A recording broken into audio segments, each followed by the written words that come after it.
Hello, this is Caroline. Today I am going to do a presentation on um, hacktivism and its effects in relation to healthcare. And this is in relation to advancement in data science.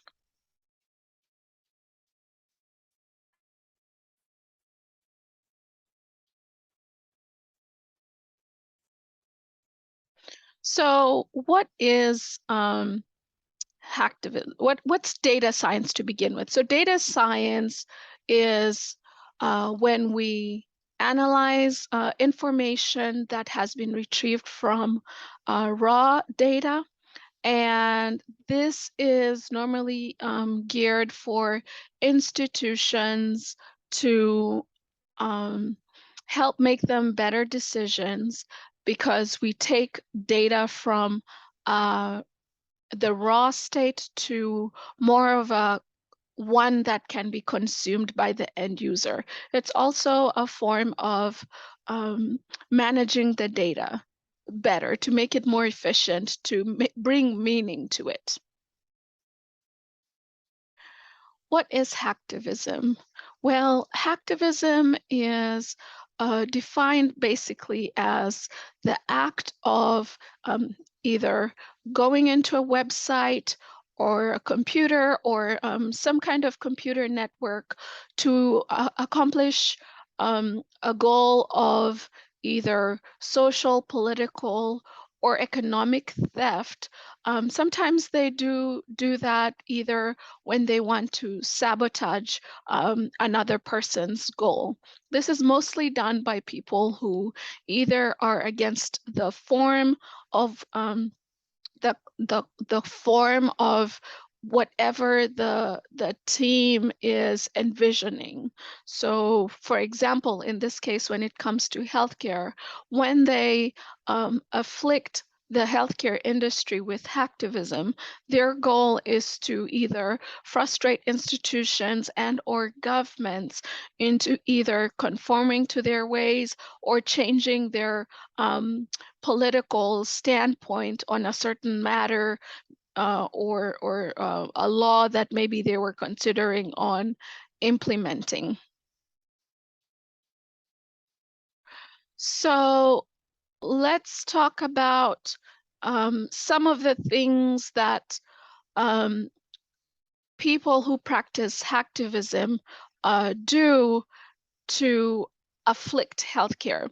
So one of them is medical billing and coding. That's one aspect of healthcare.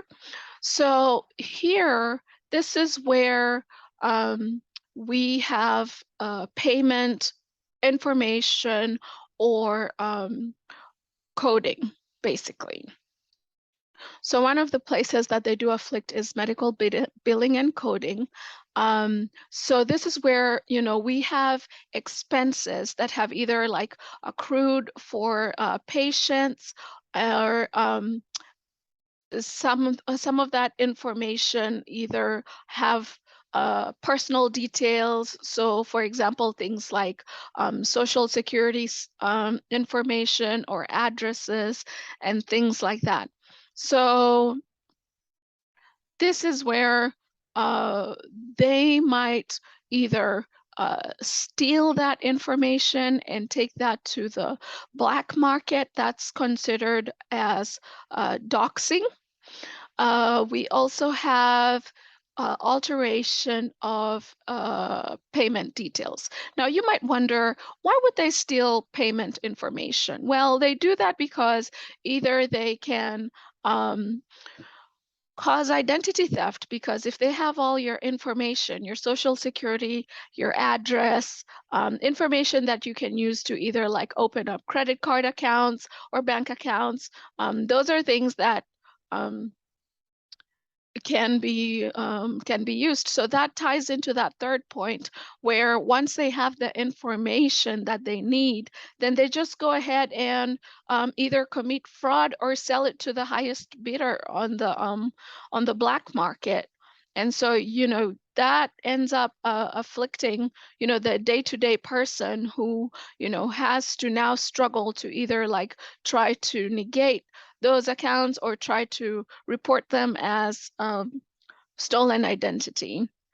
The other thing is they can do is alter payments, and they might just easily do that just to mess things up, just to slow institutions down, because it would take a long time to undo such damage, especially if the backup systems of the institutions have been either messed up with or destroyed, or they might not have that data, or they might have that data, but it might not go as far as maybe how far the hackers went to destroy.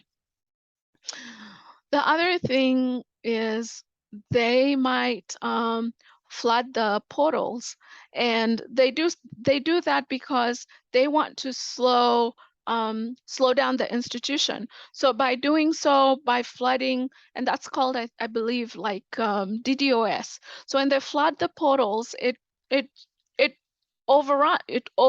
I guess it overloads. That's the word. It overloads, and by doing so, portals shut down, websites shut down. You go there, you want to make your payment, you can't. The site cannot be found. So those are some serious things that can really impact healthcare. One of the other things is insurance. So hospitals write these claims, and they go ahead and send those claims. And nowadays, they send those claims electronically. And so when they send those claims electronically, we have a problem if the information has like embedded viruses and things like that, or little tracking, I guess, let's just call viruses, little viruses that go across. And so when they get into those institutions or those insurance companies, then they go ahead and go into now the bigger pool of information. And that can really end up exposing health insurance companies too. Let's talk about the next aspect that hackers can affect. So one of them is, well, another chunk of it is equipments. So there's been a lot of advancement with equipments in hospitals, and a lot of learning around that, and trying to streamline healthcare. So now we have data integration in equipments. So you'll find like IV pumps at the hospital now. The nurse doesn't have to make all those calculations and then plug them into the information. Now, all she has to do is search for the medication, and it will just prompt her to say, put in your weight, and it will calculate everything. And that information, transmits itself to pharmacy. So, that helps with tying into charting systems whereby they can start and stop. The information will like flow through to your charting system to say, hey, you gave this blood on the IV pump for 4 hours. Let's take that information to the computer so that it can trigger for the nurse to stop the infusion for billing purposes. So information now is included in pumps. We also have like other equipments like that are implantable. So for example, things like defibrillators, heart monitors, and pumps. And so these can be very, very detrimental if hackers get their hands on that. So for example, there was a movie a few years ago that had where the president had a heart monitor, a pacemaker. And in the movie, all the hackers did was hack into the information at the hospital where the president had gotten the pacemaker placed at, and they got the information, and they wirelessly turned off the pacemaker while the president was on the plane flying from one place to the next. So things like that gives hackers a lot of leeway. So for example, like shortly after that, there was a news article on CNN where a cardiologist for the previous president, Cheney, who apparently had a pacemaker, they had to take him back to the hospital and turn the pacemaker off, turn the wireless aspect of the pacemaker off. So just to make sure that it limits exposure to hackers trying to access that. We also have ethical implications. So before I go there, there's one other thing here in between. Let's talk about things like prescriptions. So prescriptions are now more electronically sent to pharmacies and things like that. And you can imagine if somebody gets their hand on those prescriptions, either electronically or changes who gets them or um, where they get them, those are some dangerous stuff where, you could easily have people get access to some DEA medication, DEA like high class medications like opioids. And we already know we have an opioid problem in this country. So those are some of the big things to consider. Let's talk about ethical implications here. So sometimes if you can't beat them, you might have to join them. And so what that would mean is maybe sometimes it's not just enough training your employees to get to that point where they're to the par of the hackers. So sometimes there are some companies that have ended up hiring either the hackers as consultants and or their staff just to have them test out information just to see if they can find vulnerabilities in their systems, and that might help them cover some of those gaps that they may have. Other things that they might do is they might have to ramp up, and incorporate AI threat assessments into them. Do they cost more money? Yes, but is it worth considering for healthcare institutions to incorporate like AI threat assessments? Sure. We also have them increasing like added layers of security measures or perimeters around their information. So that would mean um,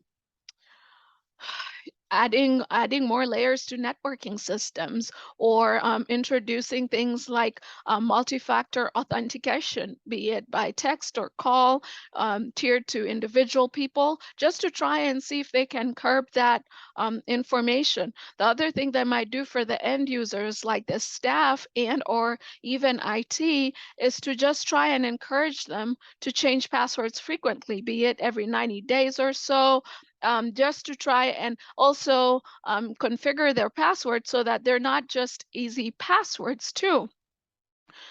Just to bring a little bit more complexity into the picture so that some of these things are not just straightforward in relation to accessing data.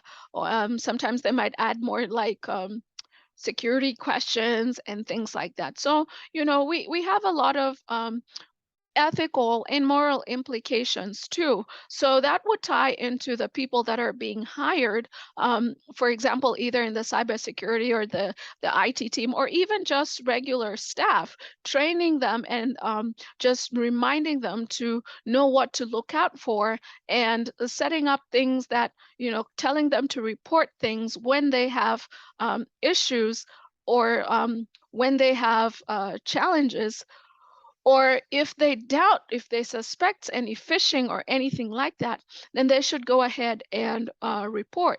Now, will we have more challenges as technology evolves? Absolutely, we will have those challenges, but those are things that we as healthcare staff, it's imperative for us to go ahead and look into